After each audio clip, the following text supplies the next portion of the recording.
कारण का मुख्यमंत्री पद मिळवण्यासाठी किंवा मुख्यमंत्रीपदी बसण्यासाठी जे जे गुण आवश्यक असतात ते सगळे गुण अजित पवारांकडे होते। महाराष्ट्राच्या राजकारणाचा प्रचंड असा दांडगा व्यासंग त्यांच्याकडे होता। शरद पवारांचा अनुभव त्यांच्या पाठीशी होता। प्रशासनावरती प्रचंड हुकूमत होती। लोकांमध्ये प्रचंड प्रेम त्यांना मिळत होतं। कार्यकर्त्यांमध्ये आपल्या नेतृत्वाबद्दल विश्वास होता।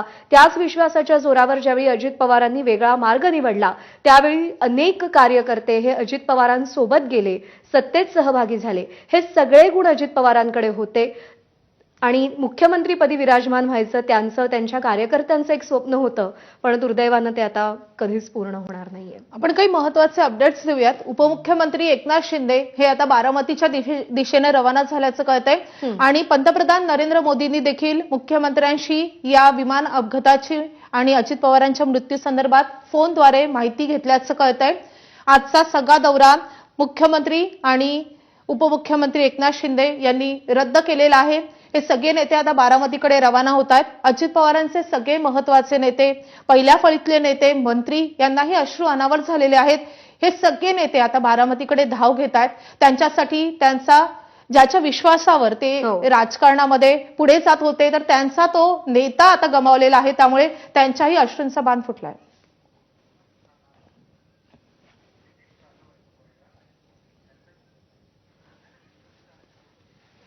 तर अजित पवारांचे जे अंगरक्षक होते, सुरक्षा रक्षक होते, विदित जाधव त्यांचा देखील या अपघातामध्ये मृत्यू झालेला आहे। एकूण 6 जण या विमानानं प्रवास करत होते आणि त्या 6ही जणांचा मृत्यू झालाय। अजित पवार, विदित जाधव जे अजित पवारांचे अंगरक्षक होते, सुरक्षा रक्षक होते, त्यांचा मृत्यू झालाय। त्यांच्यासोबत पिंकी माळी यांचा देखील मृत्यू झालेला आहे। तर कॅप्टन होते 2 जण, सुमित कपूर आणि शांभवी पाठक, त्यांचा देखील या विमान अपघातामध्ये दुर्दैवी मृत्यू झालेला आहे। अत्यंत अकल्पित, वेदनादायी आणि कधी कोणी विचारही केला नसेल अशा पद्धतीनं अजित पवारांनी महाराष्ट्राच्या या राजकारणातून एक्झिट घेतलेली आहे। मनाला चटका लावणारी ही घटना आहे। संजय राऊत यांनी अत्यंत योग्य शब्दात सांगितलं की अजित पवारांशिवाय महाराष्ट्राचं राजकारण हे बेचव आणि अळणी होईल। कारण का महाराष्ट्राच्या राजकारणामध्ये एक स्पार्क निर्माण करणं, महाराष्ट्राच्या या संपूर्ण राजकीय वर्तुळात जिथे कायमच आरोप प्रत्यारोप होत असतात, टीका टिप्पणी होत असते, तिथे मिश्किल वक्तव्य करून काहीसा कार्यकर्त्यांवरचा ताण हलका करणं, आपल्या सहकाऱ्यांवरचा ताण हलका करणं हे अजित पवार सातत्यानं करत असायचे।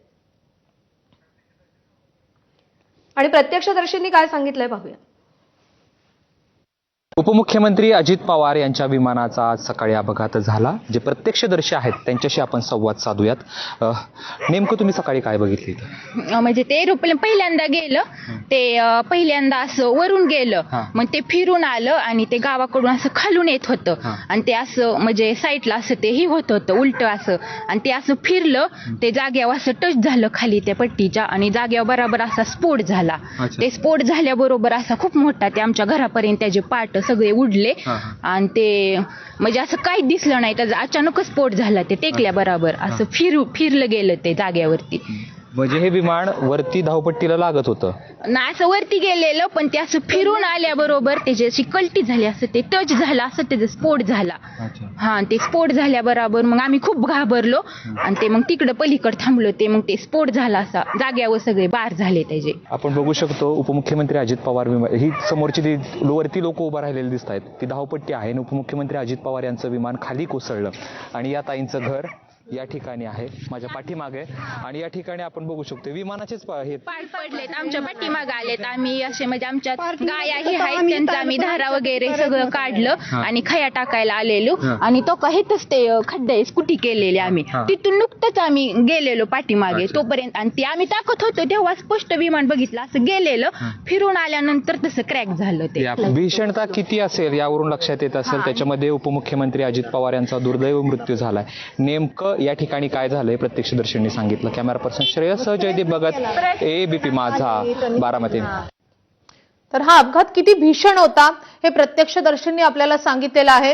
कारण हे विमान काही काळ घिरट्या घालत होतं, या परिसरात ते उलटं सुलटं होत होतं आणि त्यानंतर ते विमान कोसळलं. धावपट्टी वर आहे, त्याच्या खाली ओसाड माळरानावर हे विमान कोसळलंय आणि त्यानंतर स्फोटाचा आवाज आला आणि त्याचे काही तुकडे आमच्या घरापर्यंत येऊन पोहोचले, काही फुटांपर्यंत लांब येऊन पोहोचले, पडले, असं या प्रत्यक्षदर्शींनी सांगितलेलं आहे.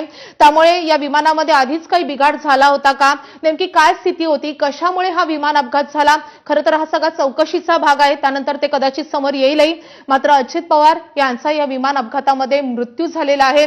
पंतप्रधान मोदी आणि गृहमंत्री अमित शाह यांनी फडणवीसांना फोन केलेला आहे आणि या भीषण अपघाताची, या हादरवणाऱ्या बातमीची माहिती घेतली आहे.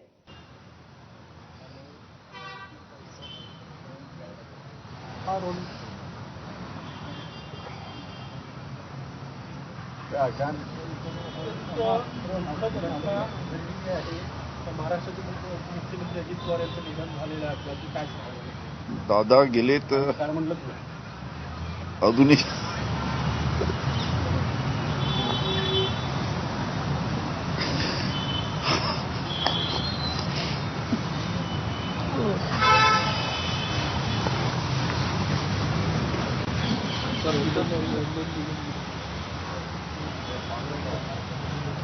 तर अनिल देशमुख यांना प्रतिक्रिया देणं सुद्धा कठीण होतंय, इतकी ही जखम खोल झालेली आहे. अजित पवार आपल्यात नाहीत हे पचवणं, हे स्वीकारणं या सगळ्या पहिल्या फळीतल्या नेत्यांसाठी अत्यंत कठीण झालेलं आहे.